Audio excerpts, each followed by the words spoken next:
নমস্কার বন্ধুরা, অনেক দিন পর চলে এলাম একটি নতুন ব্লগ নিয়ে।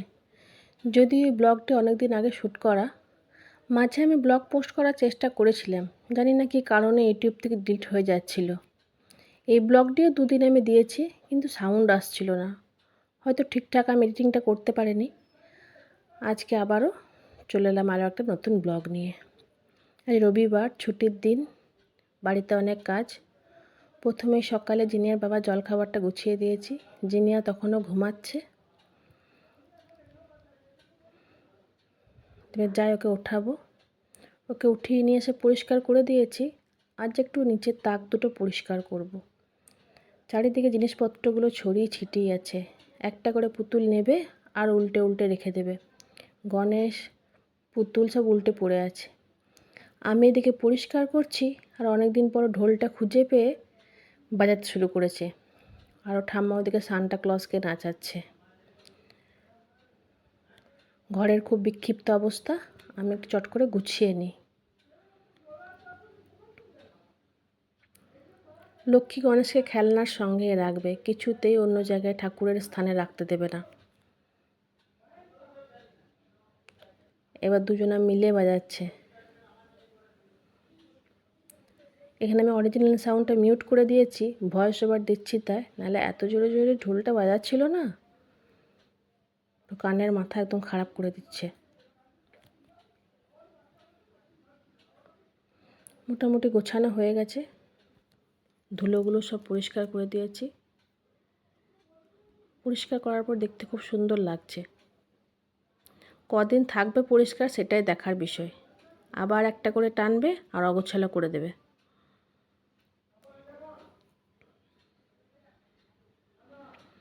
আজকে আবার রবিবার, একটু স্পেশাল রান্না বান্নাও করব।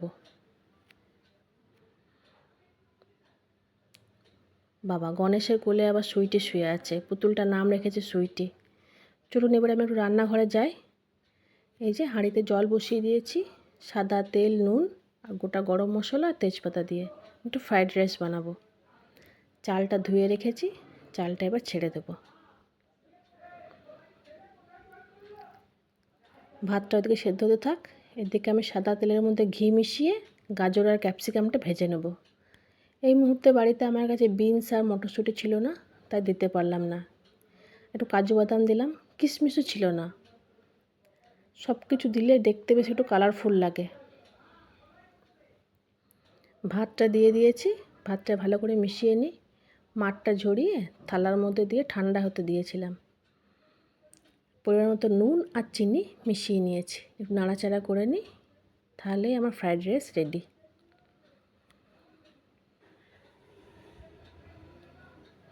ঘরে এসে দেখছি ঠাম্মার সাথে গল্প করছে।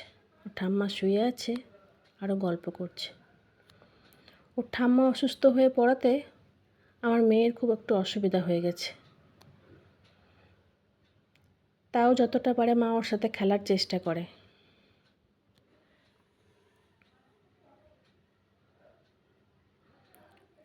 ছোটোবেলায় ওর ঠাম্মা ওকে যেভাবে ঘুম পাড়াতো, ও তার পুতুলকে সেরকমভাবে ঘুম পাড়াচ্ছে।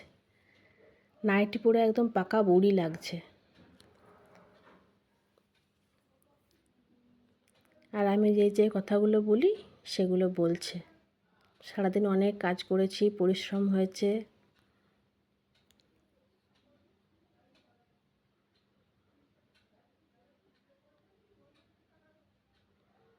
বকেই যাচ্ছে, বকার আর শেষ নেই।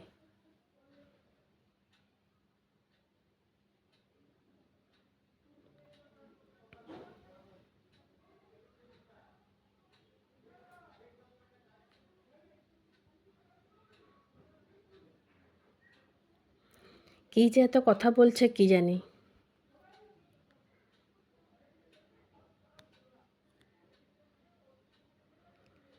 যাই, আমি আবারও রান্নাঘরে যাই। আমার রান্না বান্না এখনও কমপ্লিট হয়নি। ও যা করছে করুক। মাটনটা রেডি করি গা। এই যে প্রেসারে মাটনটা ফার্স্টে সেদ্ধ করে নেব, তারপর আজকে মাংসটা হাঁড়িতে বানাবো, আজ আর প্রেসার কুকারে বানাবো না। হাঁড়ির মধ্যে সর্ষের তেল গরম করতে দিয়ে তার মধ্যে গোটা গরম মশলা, তেজপাতা ফোড়ন দিয়েছি। পেঁয়াজটা একটু লাল লাল করে ভেজে নেব। আর এদিকে আমি একটা মশলা রেডি করে রেখেছি। আদা, পেঁয়াজ, রসুন, টমেটো, কাঁচা লঙ্কা সব বেটে রেখে তার মধ্যে ধনে গুঁড়ো, জিরে গুঁড়ো সব একবারে মিশিয়ে নিয়ে কষিয়ে নিয়েছি ভালো করে। আলুগুলোও দিয়ে দিয়েছি। আলুগুলো সেদ্ধ করা নয়, ভেজে রেখেছিলাম। তাই একবারে আলু, মাংস সমস্ত কিছু দিয়ে কষিয়ে নেব। তারপরে পরিমাণ মতো জল দিয়েছি, ফুটে উঠলে মাংসটা আমার রেডি। এই যে মাংস আমার রেডি হয়ে গেছে। এবার দু ভাই বোনকে খেতে দেবো। তার মধ্যেখানে আবার আমার ননদের ছেলে এসেছিলো, আমাদের বেটু, বড় বেটু।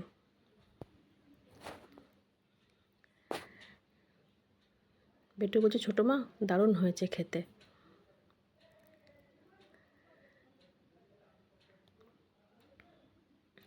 এই যে সন্ধ্যেবেলা ঠাকুমা নাতনি এবার খেলছে। আবার নাইটিটা পড়েছে। দুপুরবেলা খাবার সময় ছাড়িয়ে দিয়েছিলাম, জল ফেলেছিল বলে।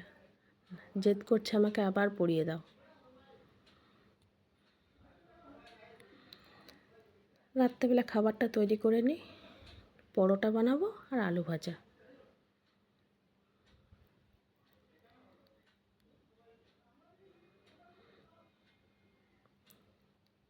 একটু 1 ঘন্টার জন্য মেয়েকে পড়তেও বসিয়েছিলাম।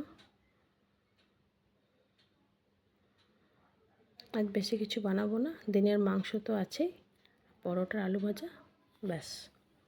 আজ আবার মিষ্টিও আনা হয়নি, তাই মেয়েকে চিনি আর মাকে একটু গুড় দিয়েছি। এই দিয়ে ওরা সুন্দর খেয়ে নেবে।